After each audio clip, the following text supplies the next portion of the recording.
Cakap 2 ayat sudahlah. Okey, banyak bagus. Banyak pun tak keluar nanti.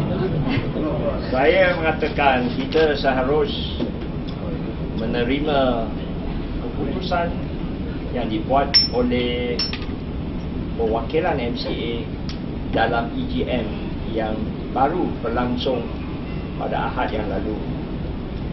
Maka dengan itu, saya semenjak EGM ini disempurnakan, saya telah menerima banyak SMS dan panggilan supaya untuk yang pertama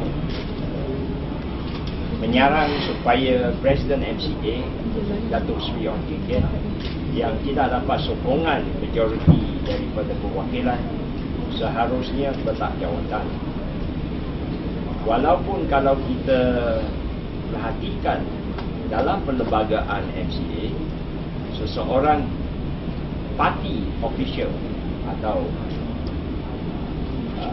parti official yang dipilih, dia hanya boleh dipecat jika dapat apa yang dikatakan tutor sokongan daripada perwakilan. Tapi dalam konteks ini, kita mengatakan credibility dan maruah pemimpin, apa yang dikatakan moral standing.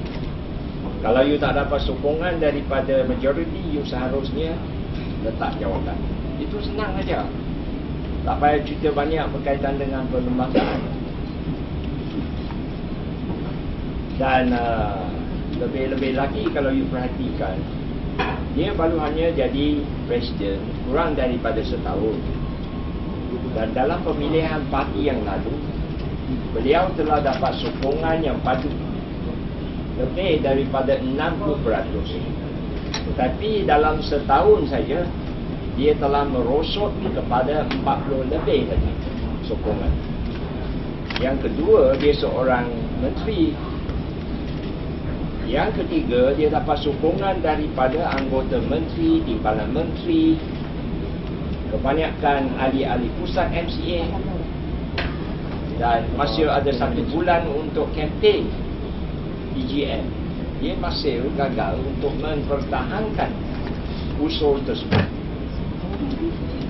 Dan saya mengatakan dalam mesyuarat pusat MCA yang akan bersidang pada hari Khamis ini, saya mengatakan adalah tidak elok dan tidak seharusnya berlaku kalau Presiden Ong Keng Kiat mengerusikan mesyuarat tersebut. Dia hanya boleh mengerusikan mesyuarat tersebut sekadar mengatakan saya nak letak jawatan. Maka dengan itu saya serah kepada 6 Vice President MCA yang ada mengikut dikatakan kebijaksanaan mereka, melantik di kalangan mereka supaya melantik seorang untuk mengurusikan mesyuarat. Dan orang-orang yang dilantik oleh Datuk Seri Ong Keng Kiat yang menganggotai pusat ini, ahli jawatan kuasa pusat ini, seharusnya kita letak jawatan bersama-sama dengan beliau. Dan tidak seharusnya hadir dalam mesyuarat hari Khamis. Hadir sekadar sampai Datuk Seri Ong Keng Kiat keluar daripada pejabat, letakkan jawatan, maka orang-orang yang dilantik oleh beliau seharusnya bersama-sama mengunduh. Barulah ada demokrasi. Dan saya ada mengatakan ada banyak permintaan, saranan, rintihan supaya MCA seharusnya mengadakan pemilihan parti pucuk pimpinan dalam masa yang terdekat ini, supaya barisan pemimpin yang dibentuk ini dapatlah mencerminkan hasrat ahli-ahli MCA.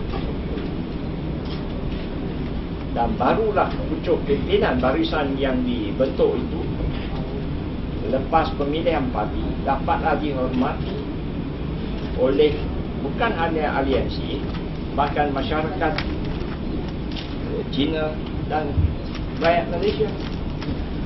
Segera pada masa itu Dato' Sri Ong Kit telah mengatakan asal usul yang dibentangkan di EJM itu ditolak. Mereka seharusnya dan mereka akan letak jawatan. So hari ini daripada 3, 2 ditolak, 2 ditolak atau diterima oleh perwakilan. Maka beliau seharusnya menunaikan janji itu. So, are you saying that you want a fresh election? Yeah, fresh party election at the central committee level. It is not me who wants. It is what the grassroots wants. Itu kalau parti buat keputusan, ada pemilihan, itu janganlah baru tanya saya. Terlalu awal untuk buat spekulasi, betul tak? Tak, saya sudah mengatakan keahlian saya sebagai MCA telah dipilih. Saya tetap jadi ahli MCA dan saya tetap akan memainkan peranan sebagai ahli MCA untuk memperkasakan parti dan bantu parti dan Barisan Nasional. Saya cakap orang yang dilantik oleh beliau untuk menganggotai jawatan kuasa pusat MCA seharusnya letak jawatan bersama-sama dengan dia dalam parti. Kerana ikut perlembagaan parti, Presiden MCA berhak untuk melantik berapa orang. So kalau kita ikut perlembagaan, bila Presiden itu letak jawatan, maka orang yang dilantik seharusnya letak jawatan. Mesej jelas. Mereka mau satu parti yang lebih stabil, lebih kukuh. Dia nak tengok seorang presiden yang boleh memainkan peranan untuk memimpin MCA, bekerjasama dengan Barisan Nasional, dan seorang presiden yang berprestasi yang cemerlang. When the party makes the decision to whether to have new election or no election, then only we talk about it. Don't speculate, please. As long as the people who are there do the right thing for the sake of the party, and do not have sensation of saying that, this is my people, the other one is his people, then forever you will be a fractured party.